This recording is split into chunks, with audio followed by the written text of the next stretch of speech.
Je veux qu'il ait beaucoup de caractère sur le terrain sans ballon déjà pour être assez agressif sur le terrain et haut. Et puis avec le ballon, beaucoup de mobilité, un maximum de joueurs qui permutent et qu'on essaye vraiment d'avoir une ligne pour amener le ballon jusque dans le but adverse. C'est un challenge qui n'est pas facile à relever, de faire aussi bien, d'être de nouveau sur le podium. Mais heureusement, je peux m'appuyer sur un groupe, un noyau qui est important, qui est volontaire, qui a une bonne énergie. Donc ça facilite aussi l'intégration du staff et puis des nouveaux joueurs aussi. Malgré tout, on n'a pas beaucoup de départs.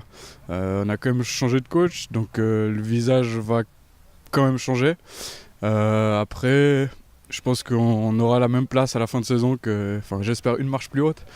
Je dirais que le comité a réussi à apporter des joueurs qui nous manquaient. L'année passée, on n'est pas passé loin, l'année d'avant aussi. Alors on espère que c'est pour cette année. Parce que là, voilà, la deuxième ligue inter, au bout d'un moment, c'est bien, mais on aimerait bien jouer une ligue au-dessus. C'est plaisant de jouer contre Martigny et puis de jouer contre des équipes qui sont plus fortes comme les moins de 21 Young Boys, etc. Il y a 5-6 joueurs très expérimentés qui sont là depuis un moment, des Baïfar, des De Riva, des Bakachala, et d'autres sont venus se greffer par la suite, comme Brian Roux.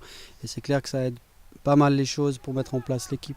On parlait de joueurs expérimentés, pourtant peu ou pas de trentenaires, c'est un peu paradoxal. Non, c'est pas une volonté du club déjà, mais je pense qu'avec des joueurs qui ont une bonne expérience au niveau du jeu, de la ligue dans laquelle ils ont évolué, ça vaut autant qu'un trentenaire qui a joué qu'en deuxième ligue. Il y a des joueurs ici qui ont 23-24 ans, qui ont fait de la première ligue, ça c'est important.